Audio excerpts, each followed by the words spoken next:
Here's the thing about being the good granddaughter. Nobody thanks you for it. Not really. They assume. They assume because you show up, because you don't complain, because you learned early that the only way to earn love was to be useful.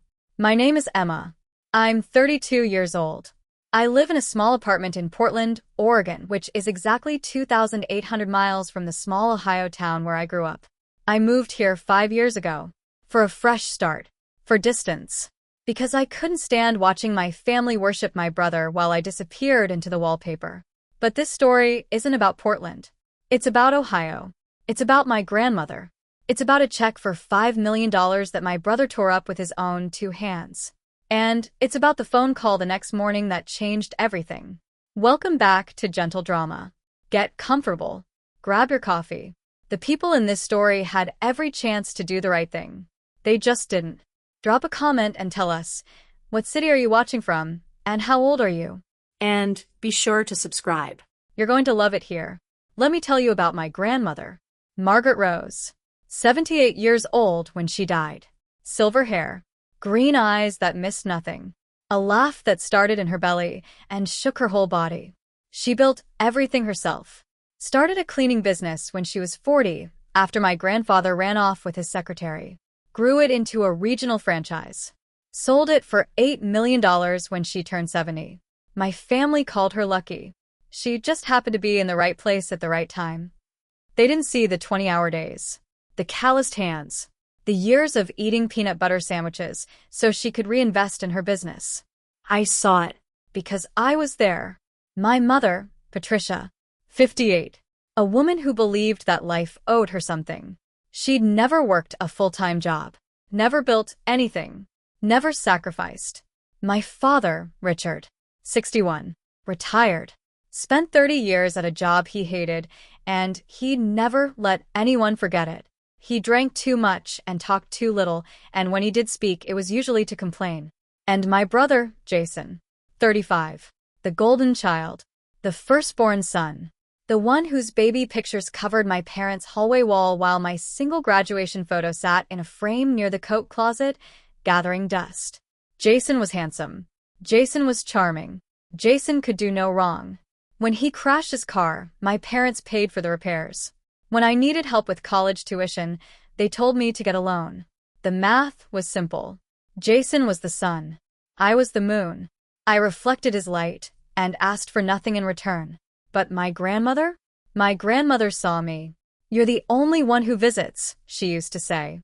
Sitting in her recliner, knitting needles clicking, the TV playing reruns of shows from the 70s. I like visiting you, Grandma. They don't. Your mother calls once a month. Your father sends flowers on my birthday. Jason. She shook her head. Jason sends nothing. Expects everything. That was true. Jason had asked her for money a dozen times. For a car. For a down payment on a house. For an investment opportunity that was really just a credit card debt he couldn't pay. She gave him something. Not everything. Enough to keep him from complaining too loudly. But me? I never asked for anything. Why don't you ever ask for money? She asked me once. Because I don't want you to think that's why I'm here. She looked at me for a long moment. Her green eyes soft. You're here because you love me. I've always known that. She reached for my hand. Squeezed it. You're the only one, she said. The only one who sees me. I didn't know what that meant then. Not really. I just knew it made me feel warm. Seen. Like I mattered. I didn't know that years later, those words would be the only thing keeping me from falling apart. The last year of my grandmother's life was hard. Cancer. Pancreatic. The kind that doesn't give you time to say goodbye properly. It just takes. Day by day. Pound by pound. Until the person you love is a ghost in a hospital bed. I flew back to Ohio every other weekend. Sat with her. Held her hand. Read to her from the romance novel she loved. You don't have to keep coming, she said once. Her voice was thin. Frayed at the edges. I want to. Your mother doesn't. She told me I was being dramatic. That you had your own life. My mother said that. Of course she did. She'd never understood my relationship with my grandmother. She thought I was after something. An inheritance. A favor. She couldn't comprehend that I just loved her. She thinks everyone is after something, my grandmother said. Because she is. I didn't know what to say to that. So I just squeezed her hand. I'm changing my will, she said. Grandma, don't argue with me. I'm dying. I get to do what I want. I didn't argue. If you've made it this far, you can probably feel what's coming. Before things get real, do me a favor. Hit that subscribe button and drop a like. I promise you, you do not want to miss what happens when that check hits the table. Let's keep going. My grandmother died on a Tuesday. I was there, holding her hand. The machines beeped. The sun came through the window. And then she was gone. Just like that. A life reduced to a room and a bed, and a body that was no longer her. I called my mother. She cried. I didn't. I couldn't. I just sat there, holding my grandmother's hand, waiting for someone to tell me what to do. The funeral was 3 days later. Jason flew in from wherever he was living, I think Arizona at the time. My parents drove from their house 20 minutes away. I drove from my grandmother's house, where I'd been sleeping in her bed because I couldn't bear to leave. The church was full. Old friends, business associates, people who'd known my grandmother for decades. I sat in the front row. My mother next to me, my father next to her, Jason on the end. The pastor said nice things. People cried. I stared at the casket and thought about the last time I'd seen her alive. The way she'd squeezed my hand. The way she'd said, I love you, like it was the most important thing she'd ever said. After the service, there was a reception. Finger sandwiches. Coffee.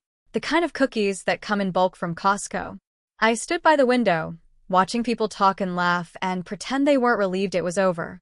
My mother came up beside me. The lawyer wants to meet with us tomorrow. To read the will. Okay. She probably left everything to us. Probably. My mother looked at me. You know she loved you. More than. She trailed off. More than what? Never mind. She walked away. I stood by the window. My coffee was cold. The reading of the will was at a law firm downtown. Wood paneling. Leather chairs. The smell of old paper and expensive cologne. A man named Mr. Henderson sat behind a massive desk. He'd been my grandmother's lawyer for 30 years. My parents sat in 2 chairs. Jason sat next to them, arms crossed, jaw tight. I sat in the back, near the door. Mr. Henderson opened a folder, adjusted his glasses. I have here the last will and testament of Margaret Rose Vance, dated 3 months prior to her passing. He read the legal language, the boilerplate, the definitions and representations, and all the words that meant nothing and everything. Then he got to the distributions. To my son Richard and his wife Patricia, I leave my house and its contents, to be sold or kept as they see fit. My mother nodded. My father stared at the floor.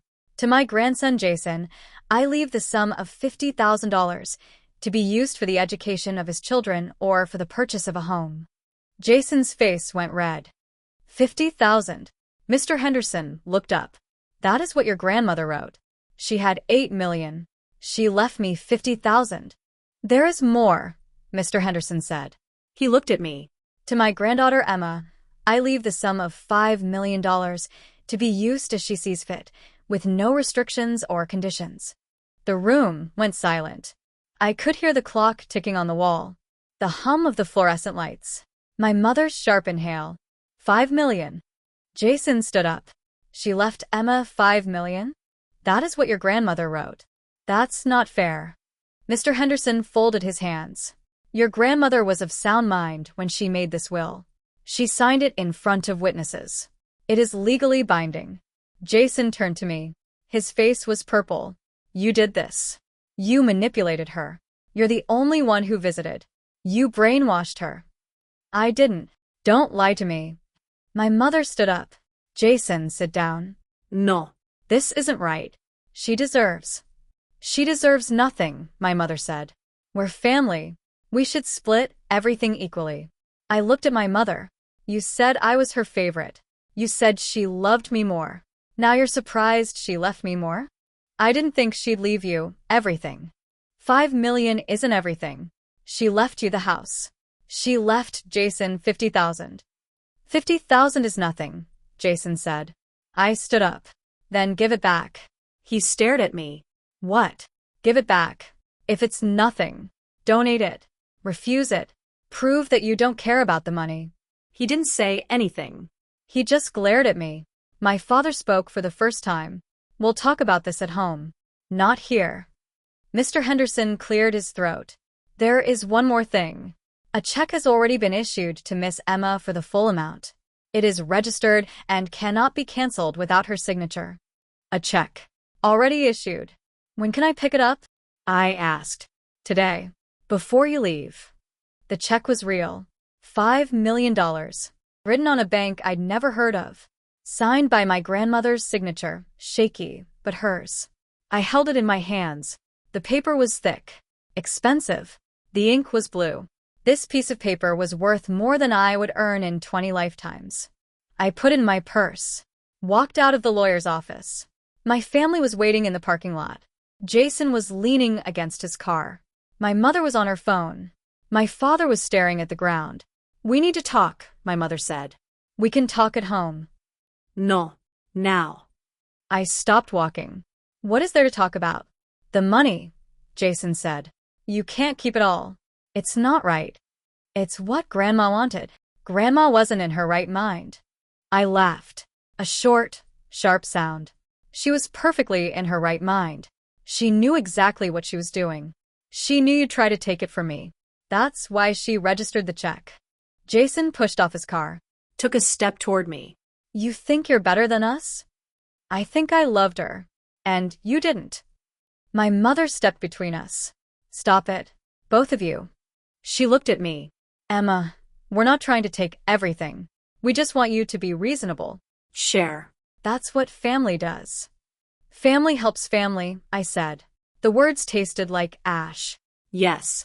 Family helps family. I looked at her. At my father. At Jason. I'll think about it. I got in my car. Drove to my grandmother's house.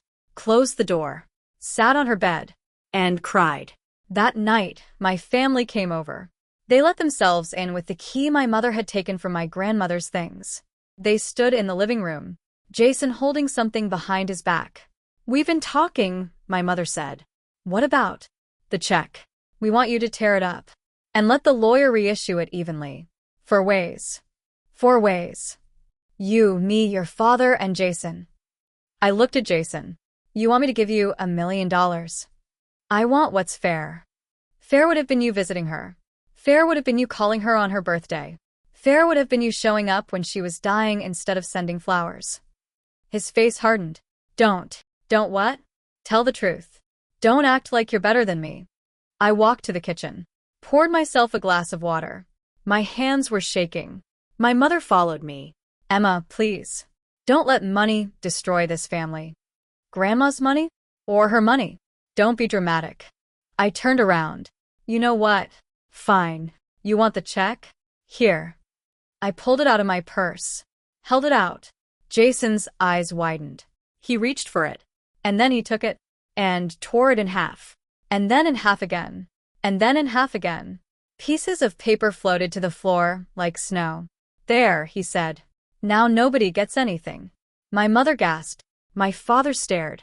I looked at the pieces of paper on the floor. $5 million. Torn to shreds. And I felt nothing. Because I knew something they didn't. All right, this is the moment everything changes. If you're still here, you're one of the rare ones. 94% of people scroll past without subscribing, but you stayed. That tells me something about you. Hit subscribe, because what comes next? You deserve to see what happens when the bank manager calls. I didn't say anything. I didn't scream. I didn't cry. I didn't pick up the pieces. I just looked at Jason. Then at my mother. Then at my father. Are you happy now? I asked. Nobody's happy, my mother said. But at least it's fair. Fair. I walked to the door. Opened it. Get out. Emma. Get out of my grandmother's house. Now. They left. Jason stepped on the pieces of the check as he walked out. He didn't look back. I closed the door. Locked it. Leaned against the wood. And then I called the bank manager. The number was on the check. I'd memorized it. This is Emma Vance. I need to report a check that was. I paused. Destroyed. The woman on the other end was quiet for a moment. Destroyed how, ma'am? Torn up. By my brother. And the check number? I gave it to her.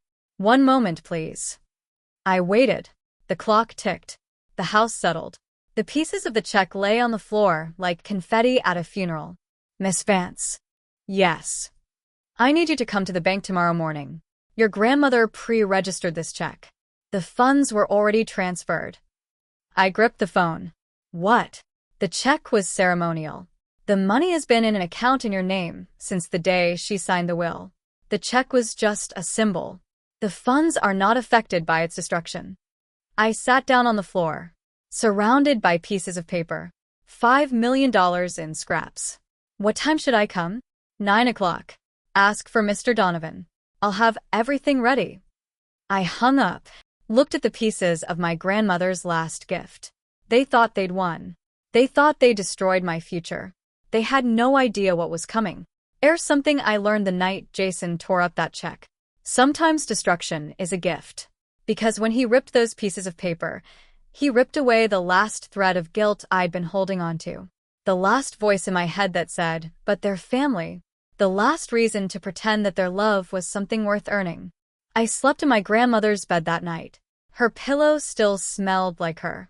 Lavender, and something else. Something I couldn't name. I didn't dream. Or maybe I did. And I just don't remember. What I remember is waking up at 6 a.m. The sun wasn't up yet. The house was quiet. The pieces of the check were still on the living room floor. I left them there. A reminder. I showered, made coffee, sat at my grandmother's kitchen table. The same table where she'd taught me to play cribbage. The same table where she'd told me about my grandfather leaving. The same table where she'd said, "You're the only one who sees me." I looked at the clock. 7:30 a.m. An hour and a half until I had to be at the bank. My phone buzzed. My mother. We need to talk about what happened. I didn't respond. Emma, please, don't be like this. Jason was wrong to tear up the check. But you were wrong to keep it all. Can't we find a compromise? I turned off my phone. Not blocked. Just off. I needed silence. I needed to think. I needed to walk into that bank without their voices in my head. If you've made it this far, you can probably feel what's coming. Before things get real, do me a favor. Hit that subscribe button and drop a like. I promise you, you do not want to miss what happens when Emma walks out of that bank. Let's keep going. The bank was downtown. A brick building with columns and a brass plaque and the kind of silence that makes you lower your voice even when you're alone. I walked through the revolving door. The lobby was marble. Chandeliers. A fountain that wasn't running. A security guard who nodded at me like he knew who I was. Miss Vance? Mr. Donovan is expecting you. Second floor. First door on the left. The elevator was slow. Old. The kind with a gate you had to pull closed. I watched the floors tick by. 1, 2. The doors opened. A hallway. Wood paneling. The smell of old paper and expensive furniture. Mr. Donovan was standing in his doorway. He was tall. 60s. Gray hair. Glasses on a chain. A suit that probably cost more than my car. Miss Vance. Please. Come in. His office was big. A desk the size of a small boat. A window overlooking the street. A leather chair that swallowed me when I sat down. I'm very sorry for your loss, he said. Your grandmother was a remarkable woman. You knew her? For 20 years. She was something else. Tough. Smart. She never forgot a detail. He opened a folder. The same kind of folder Mr. Henderson had opened at the lawyer's office. Legal. Permanent. Final. The check your grandmother gave you was ceremonial. She wanted you to have something physical. Something to hold. But the real transfer happened months ago. He turned the folder toward me. Numbers. Accounts. Signatures. The funds were moved into an account in your name on the day she signed the will. They are irrevocable. They cannot be contested. They cannot be frozen. They cannot be taken from you by any legal means. I read the numbers. My hands were shaking. $5 million, I whispered. Plus interest. I looked up at him. My family doesn't know. They will. Eventually. But I've been instructed by your grandmother to advise you not to tell them until you've had time to think. To plan. To decide what you want. What I want. Your grandmother didn't leave you this money, so you could give it away. She left it to you because she trusted you, because she knew you would do something meaningful with it. Don't let guilt or pressure or family obligation make you forget that. I looked at the folder again. My grandmother's signature. The date. 3 months before she died. She'd planned this. She'd known they would try to take it from me, so she made it impossible. What do I do now? Mr. Donovan smiled. Now? You go home. You think. You take as much time as you need. The money isn't going anywhere. He handed me a small card. His direct line. If your family threatens you, call me. If they try to sue, call me. If they show up at your apartment, call me. I have a very good lawyer. And your grandmother paid him for the next 10 years. I stood up, shook his hand. Thank you, Mr. Donovan. Thank your grandmother. She was the one who believed in you. I walked out of the bank into the morning sun. The air was cold. The sky was blue. The world was exactly the same as it had been an hour ago. But I was different. I had $5 million, a lawyer who worked for me, and a family who had no idea what was coming. I turned my phone back on. 34 messages. 12 from my mother. 8 from Jason. 4 from my father. The rest from other relatives, aunts, uncles, cousins who'd heard about the check and wanted to know what was going on. I didn't read any of them. Not yet. I drove back to my grandmother's house. Parked in the driveway. Sat in the car for a long time. The house was quiet. The pieces of the check were still on the living room floor. I walked past them. Sat on the couch. My phone buzzed. Jason. I know you're ignoring me, but you need to hear this. That check was registered. The money is already in your account, isn't it? You played us. You let me tear it up knowing it didn't matter. I stared at the message. How did he know? Who told him? Then I realized my mother had probably called the bank. Or the lawyer. Someone had talked. I typed back. I didn't play anyone. Grandma played you. She knew what you would do. She planned for it. You're a thief. She left it to me. That's not theft. That's inheritance. We're going to sue you. Good luck. The funds are irrevocable. Mr. Donovan already explained it. Mr. Donovan? Grandma's banker. He has a lawyer. And she paid him for the next 10 years. Jason didn't respond. I turned off my phone again. Sat in the silence. My grandmother had known. She'd known that Jason would try to take it. That my parents would pressure me. That my family would turn on me. And she'd protected me anyway. All right, this is the moment everything changes. If you're still here, you're one of the rare ones. 94% of people scroll past without subscribing, but you stayed. That tells me something about you. Hit subscribe because what comes next? You deserve to see how Emma fights back. The next week was a war. Not a physical war. A war of words. Of threats. Of accusations. My mother called every day. Sometimes twice. Her voice shifted from pleading to angry to sad and back again. Emma, please. We're your parents. We raised you. Doesn't that mean anything? You're being selfish. Grandma would be ashamed. We're not asking for everything. Just $1 million. That's all. $1 million and we'll go away. $1 million. Like it was nothing. Like my grandmother's life work was a lottery ticket they deserved a piece of. My father sent emails. Short. Formal. The kind of emails you send to someone you've never met. Your mother is devastated. I hope you're proud of yourself. We gave you everything. This is how you repay us. If you don't respond by Friday, we're contacting an attorney. I didn't respond. I forwarded every message to Mr. Donovan. Save everything, he said. Every text. Every email. Every voicemail. If they do try to sue, we'll need evidence of harassment. Jason went public. Not to the news. To the family. An email to every relative we had. Aunts. Uncles. Cousins. Second cousins once removed. Subject line. The truth about Emma and Grandma's money. I read it once. That was enough. He called me a manipulator. A liar. A woman who'd taken advantage of an old woman's loneliness. He said I'd isolated my grandmother. turned her against the family, stolen what should have been shared. He didn't mention that he'd visited her twice in the last 5 years, that he'd missed her last 3 birthdays, that he'd never once taken her to a doctor's appointment or stayed with her in the hospital or sat with her while she cried about my grandfather. None of that mattered. To the family, I was the villain, because I got the money. The emails started pouring in. I always knew you were selfish, Emma. Your grandmother loved you more than any of us. But this isn't love. This is greed. You should be ashamed. I read each one, saved each one, didn't respond to any of them. And then something happened that I didn't expect. My cousin Laura called. Laura was my grandmother's niece. She lived 3 states away.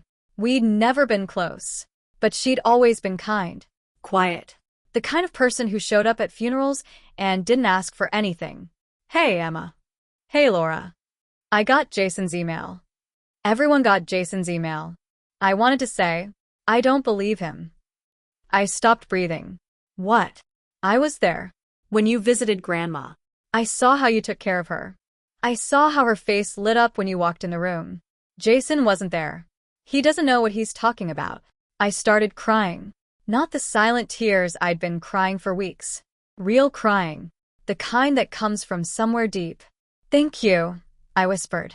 Don't thank me. Just don't let them win. Grandma wanted you to have that money. For a reason. Don't let them take that from you. We talked for an hour. About my grandmother. About the family. About nothing at all. When I hung up, I felt something I hadn't felt in weeks. Hope. The lawsuit came 2 weeks later.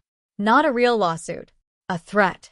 A letter from a lawyer my parents had hired. Someone who worked out of a strip mall and had a name that sounded made up. Mr. Donovan laughed when I showed him. This isn't a lawsuit. This is a bluff. They have no standing.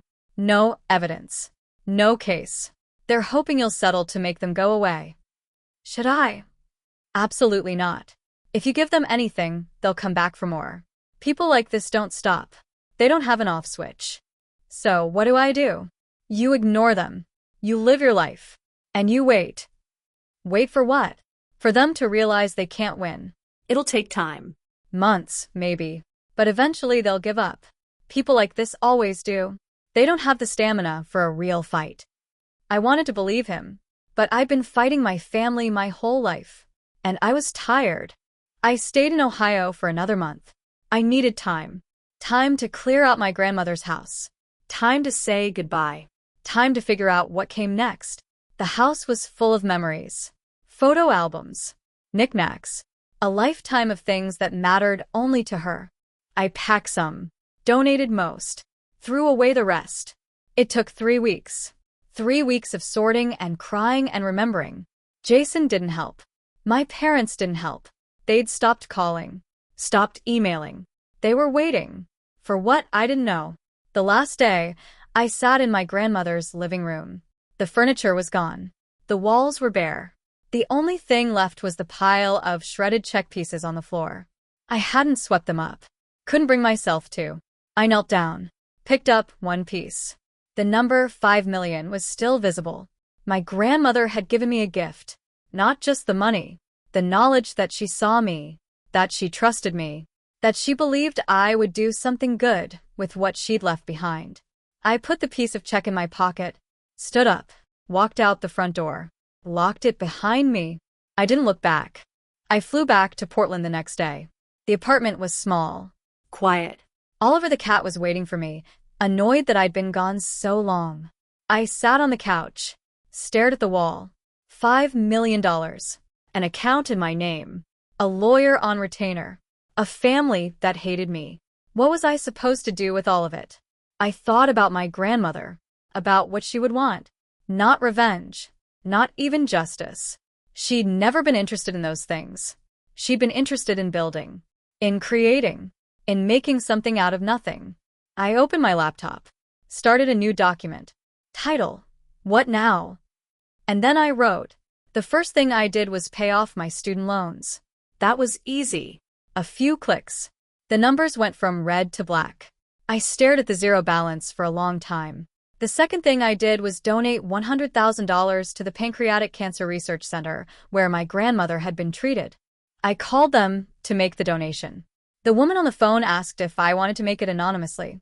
Yes, I said, in memory of Margaret Vance. The third thing I did was nothing. For a month, I did nothing. I went to work. I came home. I fed the cat. I slept. I needed time. Time to let the dust settle. Time to figure out who I was without my family's expectations pressing down on me. Time to decide if I wanted to forgive them. All right, this is the moment everything changes. If you're still here, you're one of the rare ones. 94% of people scroll past without subscribing, but you stayed. That tells me something about you. Hit subscribe because what comes next? You deserve to see how Emma builds her new life. The first time I saw my family after the lawsuit, it was at a funeral. Not my grandmother's. Another one. An uncle I hadn't seen in years. I almost didn't go. But Laura called. You should come. Not for them. For you. Closure. So I went. The funeral was in Ohio. Same church as my grandmother's. Same pastor. Same flowers. Same everything. I walked in late. Sat in the back. My family was in the front row. My mother. My father. Jason. They didn't see me at first. I watched them. My mother holding my father's hand. Jason staring at the floor. They looked smaller than I remembered. Diminished. Like the anger had eaten away at them. After the service, there was a reception. Finger sandwiches. Coffee. The same cookies from Costco. I stood by the window. The same window where I'd stood at my grandmother's funeral. Laura found me first. Hey, cousin. Hey. You look good. I feel good. She squeezed my arm. I'm proud of you. For standing up to them. Before I could answer, my mother appeared. Emma. Mom. She looked at me. Her eyes were red. She'd been crying. Not for my uncle. For herself. You came. It's a funeral. I didn't think you would. I didn't say anything. We miss you, she said. Your father and I, Jason too, even if he won't say it. Does Jason know you're speaking for him? My mother flinched. We made mistakes. I know we did. But we're family. Family forgives. Family doesn't tear up checks. Family doesn't threaten lawsuits. Family doesn't send emails to every relative calling me a thief. My mother's face went pale. You read that email. Everyone read that email. You think I didn't? You think I didn't see that you were CC'd on it? I didn't write it. But you didn't stop it either. She reached for my hand. I pulled away. I'm not here to fight, I said. I'm here to say goodbye. To Uncle Mark. Not to you. I turned. Walked away. Behind me, I heard my mother crying. Laura's voice. My father's low murmur. I didn't look back. Jason found me in the parking lot. He was standing by my car. Arms crossed. Jaw tight. You look good, he said. Sarcastic. You look the same. I heard you donated $100,000 to some cancer thing. Pancreatic cancer research. Where Grandma died. You could have given that to us. I laughed. To you? So you could spend it on a new car? We're your family. You tore up a $5 million check, Jason. You tore it up. Right in front of me. You thought you were destroying my future. I was angry. You were cruel. And you're still cruel. You just hide it better now. He stepped closer. You think you're better than us. You always have. I don't think I'm better. I think I'm different. I think I loved Grandma and you used her. And she knew it. That's why she left me the money. She left you the money because you manipulated her. Believe what you want. It doesn't change anything. I opened my car door. Got in. Started the engine. Jason knocked on the window. I rolled it down. This isn't over, he said. Yes, it is. You just don't know it yet. I drove away. The parking lot. The church. The town. My family. I didn't look back. Here's something I learned in the months after I drove away from that funeral. Forgiveness is not a door you open once. It's a door you open every day. Some days it swings wide. Some days it sticks. Some days you pretend it isn't there at all. I didn't forgive my family that year. I couldn't. The wound was too fresh. The memory of Jason tearing that check was still sharp, still bleeding. But I stopped being angry. Not because they deserved it. Because I deserved peace. I flew back to Portland the next day. Oliver was waiting. The apartment was small. The walls were bare. But it was mine. I sat on the couch and stared at the ceiling. $5 million. An account in my name. A family that hated me. And no idea what to do next. Mr. Donovan called the following week. Have you thought about what you want to do? I want to buy a house. Not a big one. Just something that's mine. That's a good start. What else? I want to start a foundation. In my grandmother's name. Something that helps people like her. People who built something from nothing. That's a beautiful idea. I'll have my assistant send you some information about how to set it up. And I want to go back to work. There was a pause. You don't have to work, Emma. You have $5 million. I know, but I want to. My grandmother didn't build her business by sitting at home. She built it by showing up every day. Even when she didn't want to. Even when it was hard. She'd be proud of you. I hoped so. If you've made it this far, you're one of the rare ones. 94% of people scroll past without subscribing, but you stayed. That tells me something about you. Hit subscribe because what comes next? You deserve to see how Emma builds something beautiful from the ruins. The house was a Victorian. Old. Rundown. The kind of house that needed love more than money. I found it on a Tuesday. The real estate agent didn't want to show it to me. It needs a lot of work, she said. Are you sure you wouldn't prefer something move-in ready? I'm sure. She sighed. Unlocked the door. The inside was worse than the outside. Peeling wallpaper. Water stains on the ceiling.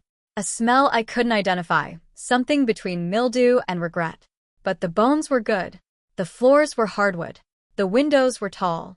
The light came in at angles that made the dust motes look like gold. I'll take it, I said. The real estate agent blinked. You haven't seen the basement. I don't need to. I paid cash. $450,000. The whole process took 2 weeks. The first night, I slept on a mattress on the floor. Oliver prowled the empty rooms, tail high, investigating every corner. I lay in the dark, listening to the house settle. The creak of the floorboards. The hum of the old furnace. The sound of wind through the cracked window in the parlor. This was mine. Not my grandmother's. Not my family's. Mine. I cried. Not sad tears. Not happy tears. Just tears. The kind that come when something heavy lifts and you didn't even know you were carrying it. The renovations took a year. I did some of the work myself. Sanding floors. Painting walls. Scrubbing years of neglect from the woodwork. Other things I hired out. Plumbing. Electrical. A new roof. The contractors were kind. They didn't ask why a single woman in her 30s was restoring a Victorian by herself. They just did the work and cashed the checks and called me ma'am. I liked that. Mum. It made me feel like someone. Like I mattered. The foundation was harder. Not the paperwork. The purpose. What did I want it to do? Who did I want it to help? I thought about my grandmother. About the cleaning business she'd started with nothing. About the years she'd spent scrubbing floors and washing windows so she could send my mother to a good school. She never forgot where she came from, Mr. Donovan said. That was her gift. She knew what it was like to have nothing. So she never looked down on anyone who had nothing. I decided to help women. Single mothers. Women starting over. Women who needed a second chance. The Margaret Vance Foundation opened 12 months after my grandmother died. Small. Quiet. No press conference. No ribonkutin. Just a website and a bank account and a mission. To help women build something from nothing. The first grant was for $10,000. A single mother in Detroit who wanted to start a house cleaning business. Just like my grandmother. She wrote me a letter 6 months later. I cleaned my first house last week. I cried the whole way home. Thank you for believing in me. I framed that letter. Hung it in my office. The office I'd built in the Victorian's front parlor, where the light came in at angles that made everything look gold. If you've made it this far, you're one of the rare ones. 94% of people scroll past without subscribing, but you stayed.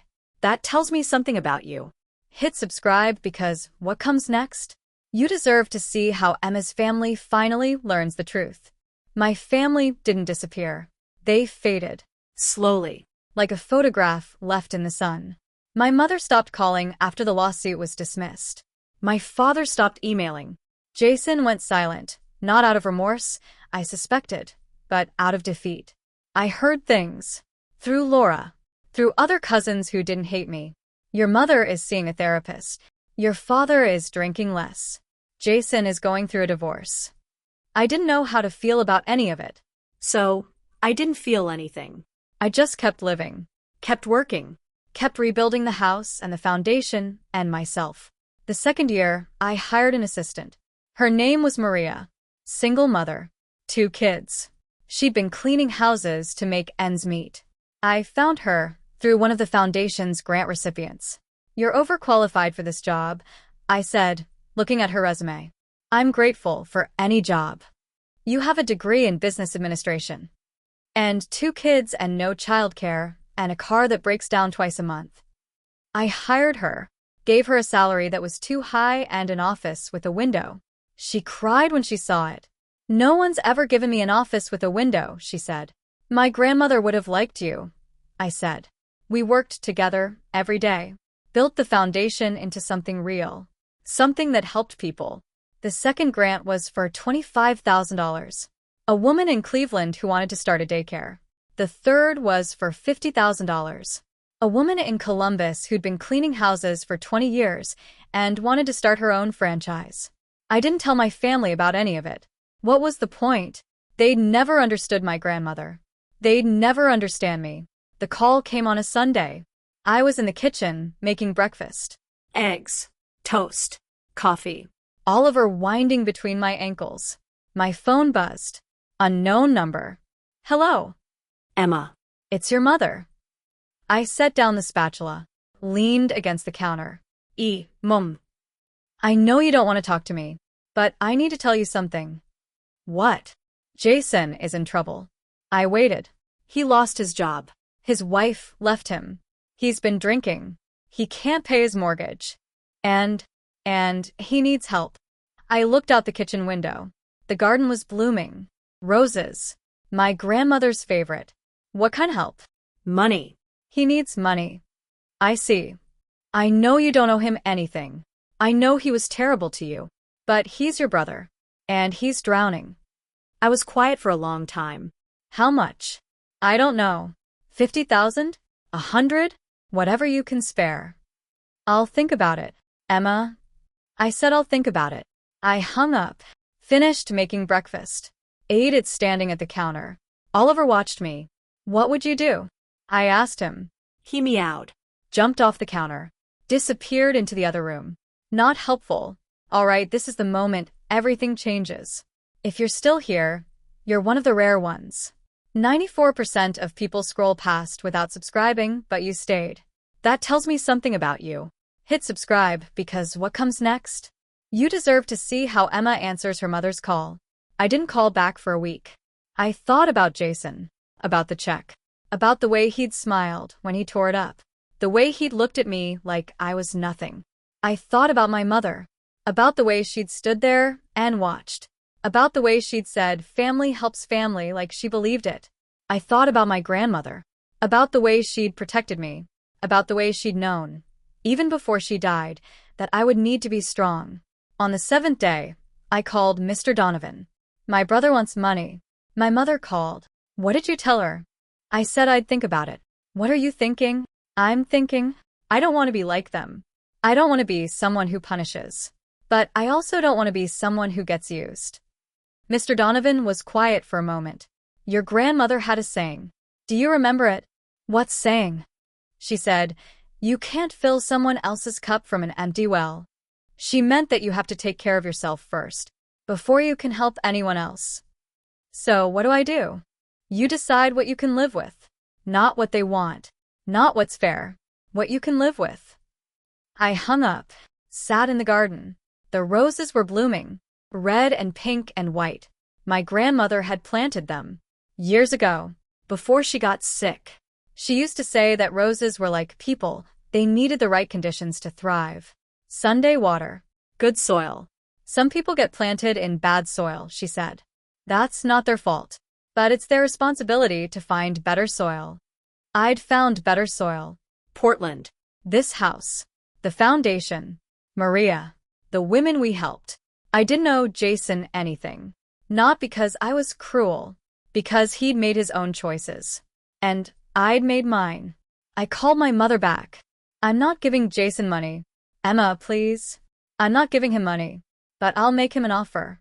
What kind of offer? If he wants help, he can apply to the foundation. Like everyone else. He can write a proposal. Explain what he needs and why. And if it's approved, he'll get a grant. He's your brother.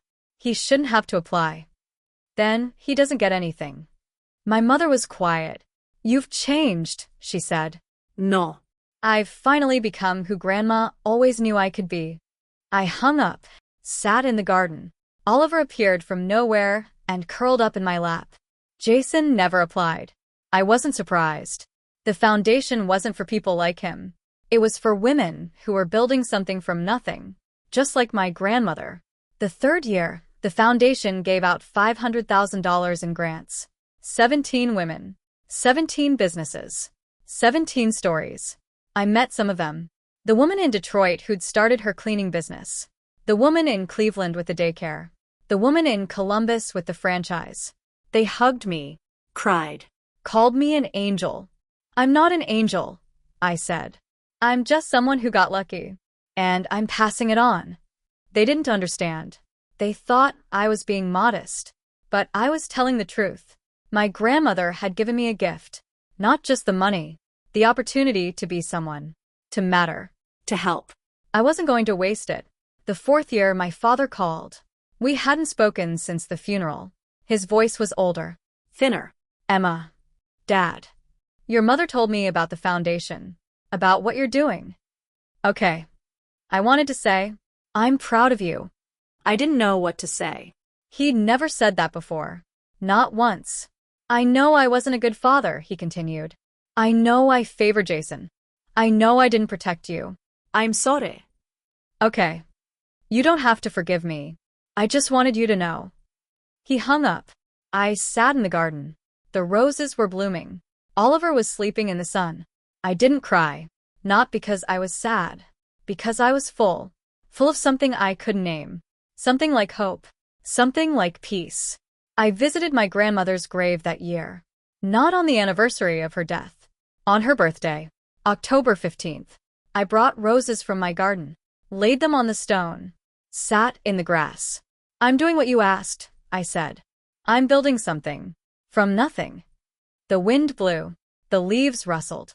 A bird sang somewhere in the distance. I miss you, I said. I wish you could see it. I sat there for an hour. Maybe two. Time didn't matter. When I left, I felt lighter. Like she was with me. Like she always had been. Here's what I learned in the 4 years after my family tore up that check. Money doesn't change who you are. It reveals who you've always been.